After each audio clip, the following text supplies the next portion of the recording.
Um, yes and no. Actually, just before I answer that, I just have to tell a very short anecdote. It's the only time I can tell this anecdote to an audience who will know the full pain that this story revolves around.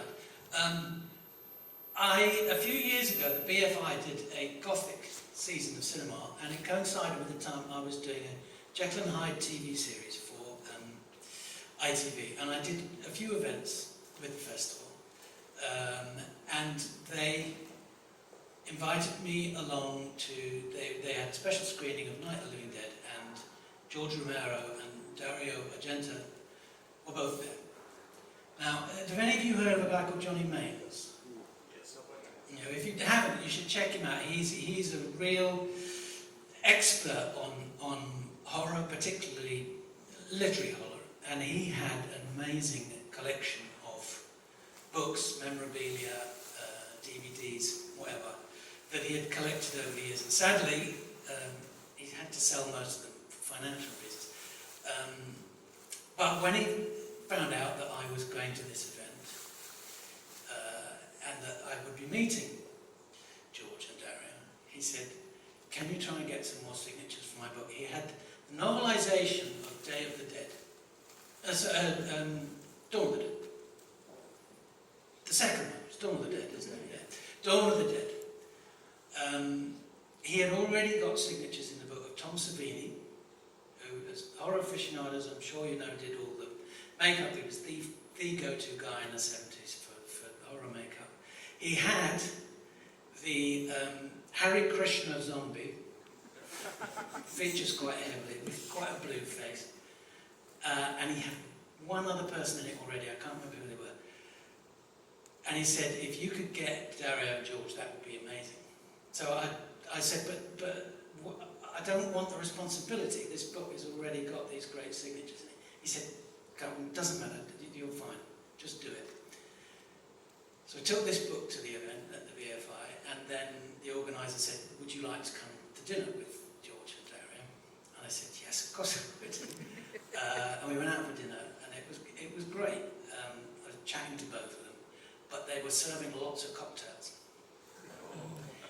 Eventually, I plucked up the courage towards the end, and I said, look, I've got this book. And I showed it to George, who was intrigued, because there's not many of these novelisations around, and he obviously knew everybody with the signatures. And so he signed, Dario signed, a message in there from both of them. And I thought, this is amazing.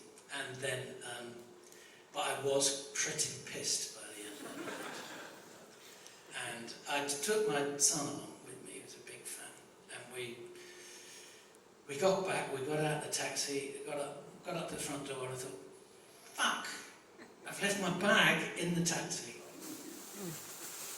And it driven off, I never saw it again. It still hurts me to this day.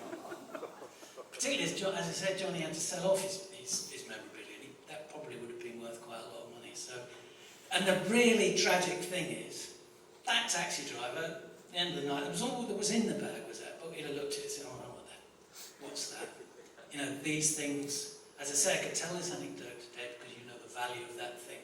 Most people would just think, oh, here's a book. Oh, somebody's written in it, so it's not worth anything. Sorry, what was the question? Music. Yeah, I mean, I do love performing. I went and, I was a teenager in the 70s. I went to the University of East Anglia in Norwich towards the end of the 70s. And it was right at the height of punk. And back then, if you were at university and you wanted to get up on stage and ask about and try and impress your mates, try and get off with some women, you formed a band. This was before alternative comedy. It's interesting, Harry Enfield's a bit younger than me. I met Paul at university. We had a punk band together. That was the first music I did. We were called the Right Hand Lovers. Harry Enfield was a bit younger than us and went to York, which had more of a sort of footlights tradition. So he actually did comedy on stage. So that, our outlet was being in a band. And the great thing about being in a band, it's a bit like doing comedy live. You get an instant reaction from your audience. You know, if you write a book, it goes out there, it's out in the world, you don't know if anyone's reading it, and, you know, you can't sort of peek into their bedroom and see them in bed at night, tucked up with a book. But you do comedy, you do music, the audience is there, there's an instant reaction. So I like the performing side of it a lot. Sorry, it was a long answer to a question. How many questions are we going to get through? We'll make it.